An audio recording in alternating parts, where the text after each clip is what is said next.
ভান্ডারহাটি মোড় মাথা থেকে একটু ভিতরে ঢুকলেই কোলাহল ধীরে ধীরে কোথায় যেন মিলিয়ে যায়, আর চোখের সামনে ধরা দেয় এক শান্ত স্নিগ্ধ মনোরম প্রকৃতির পরিবেশ।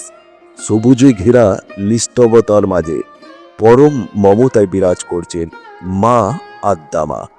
চারপাশের খোলা হাওয়া, গাছপালার ছায়া আর প্রকৃতির অপার শান্তি মন্দির প্রাঙ্গণকে করে তুলেছে এক অন্যান্য আধ্যাত্মিক স্থল। এখানে এলে মনে হয় শহরের ব্যস্ততা আর জীবনের ক্লান্তি যেন এক মুহূর্তে দূরে সরে যাচ্ছে। মায়ের সান্নিধ্য মন আপনা থেকেই শান্ত হয়ে আসে, হৃদয়ে ভরে ওঠে এক অদ্ভুত প্রশান্তিতে। এই পবিত্র স্থানে গড়ে উঠেছে একটি সুন্দর ও সুসংগঠিত মন্দির, যা সরলতার মধ্যেই ধারণ করে গভীর ভক্তি ও আস্থার প্রকাশ। মন্দিরের প্রতিটি প্রদীপের আলোয় অনুভব করা যায় মায়ের করুণাময় উপস্থিতি। ভক্তরা বিশ্বাস করেন মা এখানে সন্তানের ডাকে সাড়া দেন অত্যন্ত স্নেহ ও আশীর্বাদে।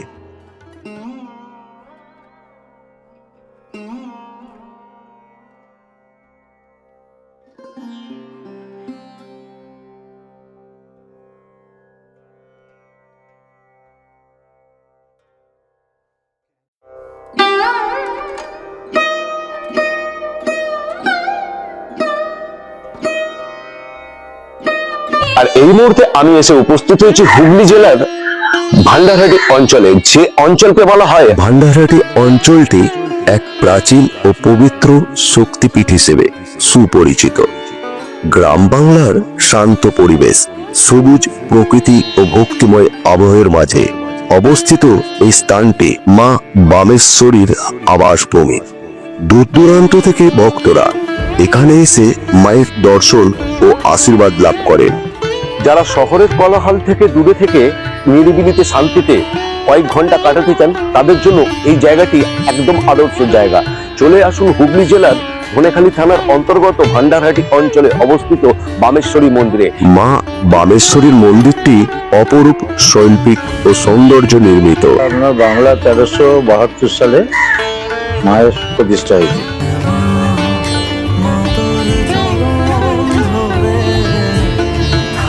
মন্দিরের প্রবেশ করলেই এক অপার্থিব শান্তি ও ভক্তির অনুভূতি মনকে আচ্ছন্ন করে ফেলে। এখানে নিয়মিত পূজা অর্চনা, আরতি ও বিশেষ তিথিতে নানান ধর্মীয় অনুষ্ঠান অনুষ্ঠিত হয়। অমাবস্যা, কালী পূজা ও বিশেষ তন্ত্র সাধনার দিনগুলিতে এই মন্দিরে ভক্তদের সমাগম বিশেষভাবে চোখে পড়ে। এই মন্দিরে যিনি প্রতিষ্ঠাতা, ওনার নাম হচ্ছেন ব্রহ্মচারী রতনলাল ভাই, বাড়ি মহাশয়। এখন আমি দাঁড়িয়ে রয়েছি যে মন্দিরটির সামনে, সেই মন্দিরের যিনি প্রতিষ্ঠাতা, অর্থাৎ এই বামেশ্বরী মন্দিরের যিনি প্রতিষ্ঠাতা, সেই রতন বাড়ি মহাশয়ের মন্দিরের সামনে। চলুন আপনাদের একবার ভালো করে মন্দিরটি আমি দর্শন করিয়ে দিচ্ছি। এই পবিত্র মন্দিরের প্রতিষ্ঠাতা ছিলেন নিকটবর্তী গ্রামের এক মহান সাধক ও পরম ভক্ত রতন বাড়ি মহাশয়। গভীর সাধনা ও নিষ্ঠা ভক্তি ভরে তিনি নিজ হাতে মায়ের বিগ্রহ নির্মাণ করেন। এই মন্দিরে এসে আমি লক্ষ্য করলাম মায়ের যে চরণ রয়েছে, সেটা বাবার যে বুকে রয়েছে সেটি কিন্তু বাপা। এটার একটা কোনো রহস্য রয়েছে বা গল্প রয়েছে? রহস্য বলতে গুরুদেব নিজের হাতেই এই মাকে তৈরি করেছিলেন। তো উনি তৈরি করার পর খেয়াল হয়েছে যে বাপা এখানে আছে। তো তখন মাকে মায়ের স্বপ্নে দেশে আপনার নাম হয় বামেশ্বরী। কথিত আছে মূর্তি নির্মাণের সময় এক অলৌকিক ঘটনায় মায়ের বাম পা দেবাদিদেব মহাদেবের বক্ষে অবস্থান করে। এই ঘটনাকে কেন্দ্র করে মায়ের নাম হয় বামেশ্বরী মা, যিনি শক্তি ও শিবের ঐক্য প্রতীক।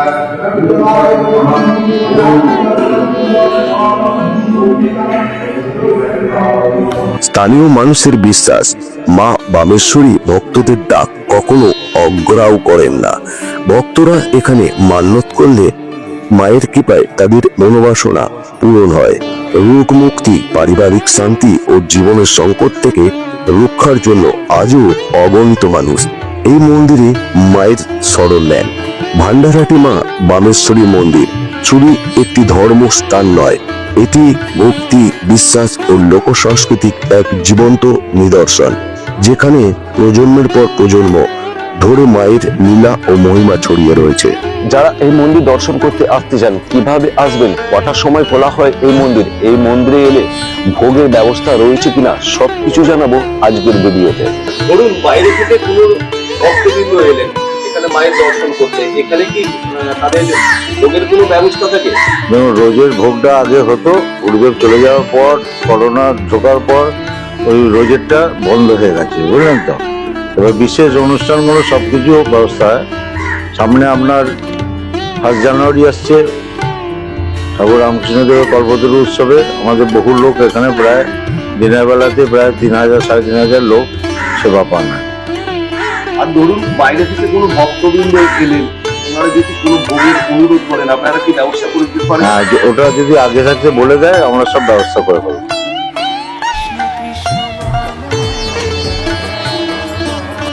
এই মন্দিরটি শীতকাল এবং গ্রীষ্মকাল সময়ের অনুযায়ী এই মন্দিরটি খোলা হয়। শীতকালে যেমন খোলা হয় 6টা 30 মিনিটে এবং বন্ধ করা হয় 12টা 30 মিনিটে, আবার বিকেল 3টে 30 মিনিটে খোলা হয়, রাত 8টা পর্যন্ত খোলা থাকে এই মন্দির। আর এখানে নিত্য পুজোর সময় হলো বেলা 11টা থেকে এবং সন্ধ্যায় থাকে 6টা 30 মিনিট।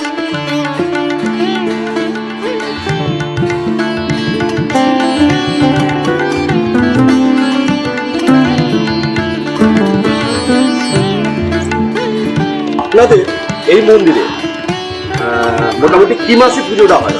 মায়ের প্রতিষ্ঠা হয়েছিল বাংলা মাসের চৈত্র মাসে অমাবস্যায় মায়ের প্রতিষ্ঠা হয়েছে। সেই জন্য যেটা আমাদের বার্ষিক প্রতিষ্ঠা বার্ষিকী উৎসব হয় চৈত্র মাসে অমাবস্যায়, মায়ের প্রতিষ্ঠা দিবস। প্রতিষ্ঠা দিবসে যখন উদযাপন হয় আর কি, তখন কি বহু মানুষের সমাগম তো হয়, প্রচুর লোক হয়। আর হ্যাঁ এখানে কি ভোগের কোনো ব্যবস্থা নেই? হ্যাঁ, দুবেলায় আপনার ভোগ সেবার ব্যবস্থা হয়। বর্তমানে প্রায় 15-16 হাজার লোক এখানে সেবা পান না।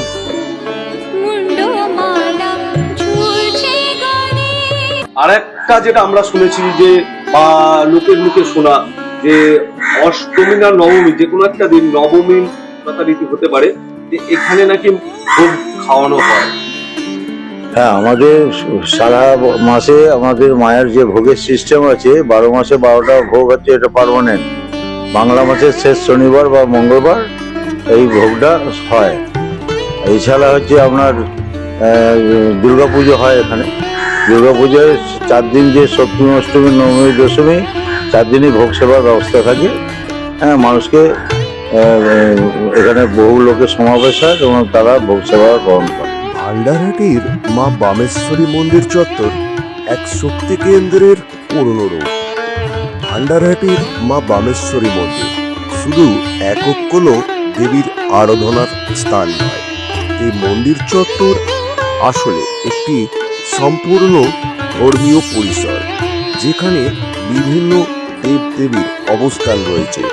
গ্রাম বাংলার বহু প্রাচীন মন্দিরের মতোই এখানে দেবতারা একসাথে বিরাজ করে, যেন মা বামেশ্বরীর আশ্রয়ে একটি পূর্ণ দেবলোক। এই মন্দির চত্বরে আপনারা এলে আপনারা দেখতে পাবেন ঠিক মন্দিরের পাশেই রয়েছে একটি শিব মন্দির। এখানে শিবলিঙ্গ স্থাপনা করা হয়েছে এবং নিয়মিত জল, বেলপাতা ও দুধ দিয়ে পুজো করা হয়। স্থানীয় বিশ্বাস অনুযায়ী মা বামেশ্বরী শক্তির রূপ আর শিব তার শক্তির ধারক। বিশেষ করে সোমবার, শ্রাবণ মাস বা মহাশিবরাত্রি হলে এই দিনগুলিতে শিব মন্দিরে ভক্তদের ভিড় বেশি দেখা যায়। আর এই মন্দির চত্বরে অবস্থান রয়েছে। চলে আসুন হুগলি জেলার ধনেখালি থানার অন্তর্গত ভান্ডারহাটি অঞ্চলে অবস্থিত বামেশ্বরী মন্দিরে। এই মন্দিরে আপনি যদি আসেন, এখানে দেখতে পাবেন সাথে সাথে অনেকগুলো মন্দির, এবং এখন আপনাদের দর্শন করাবো রাধা গোবিন্দর মন্দির। হরে কৃষ্ণ কৃষ্ণ কৃষ্ণ।